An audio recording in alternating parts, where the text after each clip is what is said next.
मी वर्षा तुमच्या सर्वांचं स्वागत करते. आज आपण बॅक नेक डिझाईन कटिंग आणि टिचिंग करणार आहे. काटापासून सुंदर नेक डिझाईन आज आपण शिकणार आहे, तर व्हिडिओ लास्टपर्यंत पहा. हे आपला अस्तर आणि ब्लाऊजचा कपडा आहे. ही फॅन्सी साडी आहे. हिच्या काटापासून आपण नेक डिझाईन बनवणार आहे. तर मी आपल्या अस्तरला खाली एक सरळ लाईन आखून घेतले. ही आपली कमर लाईन असणार आहे. आपल्या ब्लाऊजची मागील उंची 12.5 आहे. त्यात मी 1 इंच प्लस करते.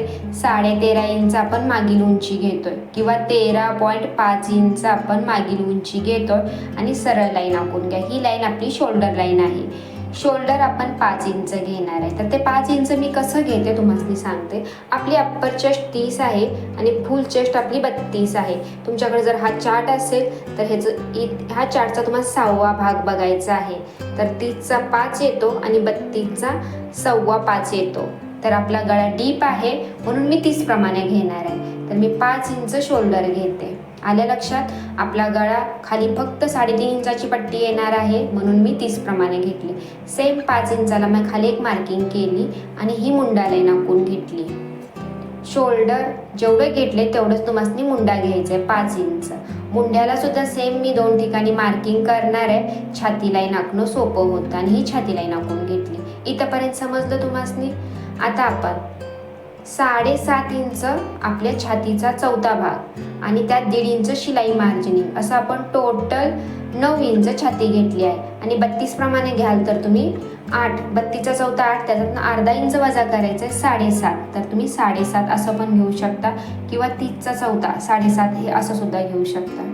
ह्यापेक्षा पण वेगळी पद्धत तुम्हाला हवी असेल तर आपली कमर 26 आहे. 26चा चौथा काय येतो 6.5 इंच. तर आपल्याला इथं कमरेला 6.5 इंचाला मार्किंग करायची आहे. तर ही सगळ्यात सोपी पद्धत आहे. 6.5ला मार्किंग केली. कमरेचा चौथा भाग त्यात तुम्हाला 2.5 इंच प्लस करायचं. 1 इंच ट्रक्ससाठी आणि 1.5 इंच शिलाई मार्जिनिंग. हे टोटल आपलं 9 इंच आहे. तेच उचलून 9 इंच तुम्हाला छातीला घ्यायचं आहे.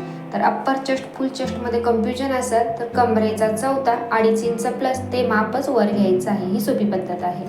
मुंडा लाईनीचा मध्य काढायचं आहे. 5 होता तर 2.5 इंचाला मार्किंग केली आणि तुम्हाला असा मुंड्याचा शेप द्यायचा आहे. समजली इथपर्यंत प्रोसिजर.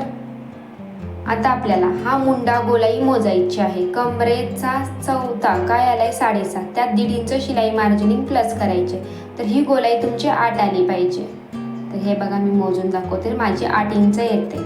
तर मागील गोलाई आपली बरोबर आहे. मी पुढची पण गोलाई कशी मोजायची तुम्हाला पुढील व्हिडिओमध्ये दाखवेल. आपली शोल्डर पट्टी 2 इंचाची आहे. त्यात मी 1.5 इंच प्लस करते. तर आपण 2.8 हे आपण किंवा 2.25 इंच आपण शोल्डर पट्टी घेतली आहे.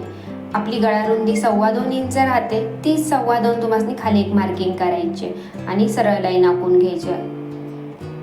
आपली कमर पट्टी 3.5 इंच आहे. तर मी 3.5ला मार्किंग करते आणि हा बॉक्स बनला. इथं तुम्ही हवा तो गळ्याचा शेप देऊ शकता. मी चौकोनीच ठेवणार आहे. मी तुम्हाला 3 पद्धतीनं छाती आणि कमरेचं माप काढायला दाखवलं आहे.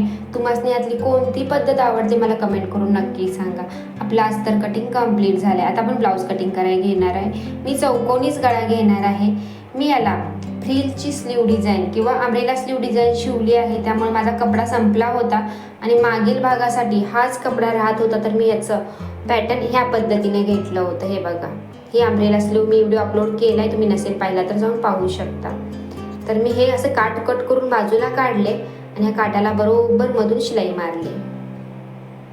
तर ही पॅटर्न जास्त करून काठपदरी साडीला सुंदर दिसतं. तर माझ्याकडे ऑप्शन नव्हता म्हणून मी फॅन्सी साडीला घेतलं. ह्याचा सुद्धा लुक खूप सुंदर दिसतोय. तर नक्की ट्राय करा. काठपदरी साडीला अजून छान दिसेल. बरोबर मधून आपण काठ शिवले. आता काय करायचं आहे, दुसऱ्या बाजूला पण कपडा सरळ करून घ्या आणि कैची अशी मधून टाकायची आहे. म्हणजे आपण काठ आता मध्ये शिवल्यामुळे आपला काठ मोठा झाला. आणि ही आपण 2.25 इंच गळा रुंदी घेतली आहे. त्याचा बरोबर मध्याला मध्य ठेवायचं तुम्हाला मागील भागाचा आणि पिना लावून कपडा व्यवस्थित ॲडजस्ट करायचा आहे. आता बघा, मध्यापासून आपण 2.25 घेतली होती पण मी आता आपले काठ छोटे असल्यामुळे 2 इंचाचा गळा घ्यायला लागले.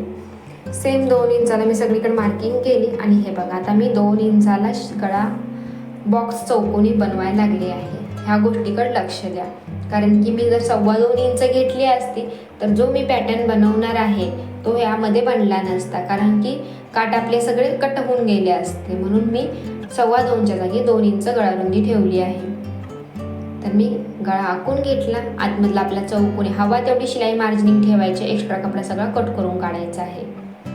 मी कपडा कट करून काढला. आता तुम्हाला पिना सगळ्या काढून घ्यायच्या आहेत आणि सगळ्यात पहिला जिथं चौकोनचा कोन बनलाय तिथं कट टाकून घ्यायचा आहे. इथंपर्यंत समजलं. आता तुम्हाला दाब शिलाई द्यायची आहे. हे बघा, अशी छोटीशी पट्टी ग्रीन कलरची दिसते. तर दाब शिलाई तुम्हाला पूर्ण अस्तरकडच्या साईडला घ्यायची आहे सगळा कपडा आणि अशी दाब शिलाई अस्तरकडच्या साईडला द्यायची आहे. शिलाई मार्जिनचा सगळा कपडा अस्तरकड घ्यायचा आहे आणि अशी दाब शिलाई देऊन घ्यायची आहे.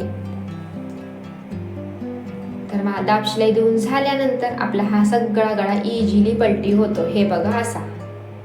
आता आपल्याला इथं स्टॉप न करता आता आपल्याला काय करायची, फिनिशिंग शिलाई द्यायची आहे.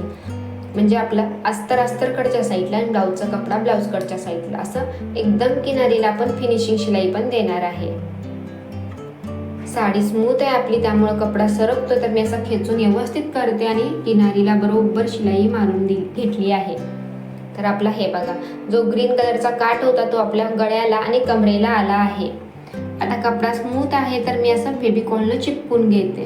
कमरेला चिपकवलं पहिला, त्याच्यानंतर मी मुंडा चिपकून घेते. ह्या गोष्टी नोट करा. तुम्ही सुद्धा ह्याच प्रोसिजर प्रमाणे ब्लाऊज शिवा, फिनिशिंग सोबत शिवाल. आणि चिपकवताना पण बघा, मी फुगे वगैरे साईडला सरकवत घेते. आपले पूर्ण चारी बाजूनी चिपकून झाला आहे. आता जोही अस्तरपेक्षा एक्स्ट्रा कपडा आहे सगळं आपल्याला कट करून काढायचं आहे. तर हे बघा, मी असा कट करून घेतला. हे बघा असं चिपकलं आहे. आपला गळा तयार झालाय. आपण अस्तर आणि ब्लाऊजचा कपडा सुद्धा चिपकून घेतलाय. जर तुमचा कपडा कडक असेल तर इथं तुम्ही बाजूनी शिलाई मारून घेऊ शकता. जिथं मी फेविकॉलने चिपकवला त्या ठिकाणी तुम्ही शिलाई मारून घेऊ शकता. आता 1.5 इंच शिलाई मार्जिनिंग सोडली आणि राहिलेल्या कमरेचा मध्य काढून मी कट टाकला. आणि ट्रक्स उंची तुम्हाला गळ्या 3.5 इंचाची घ्यायची किंवा 3 इंचाची सुद्धा चालेल. गळ्या एवढी किंवा अर्धा इंच वर 4 इंचाची सुद्धा चालेल. सॉरी, दोन्ही साईडला ट्रक्स देऊन झाले. आता आपल्याला कमरपट्टी अटॅच करायची आहे. तर आपला मागील नेक बनवून तयार आहे. तर कसा वाटला व्हिडिओ मला कमेंट करून नक्की सांगा. हा आपला मागील घातल्यानंतरचा लुक आहे. फ्रिल बाईचा व्हिडिओ मी अपलोड केला आहे. नसेल पाहिला तर जाऊन पहा. व्हिडिओला लाईक करा, शेअर करा. थँक्यू.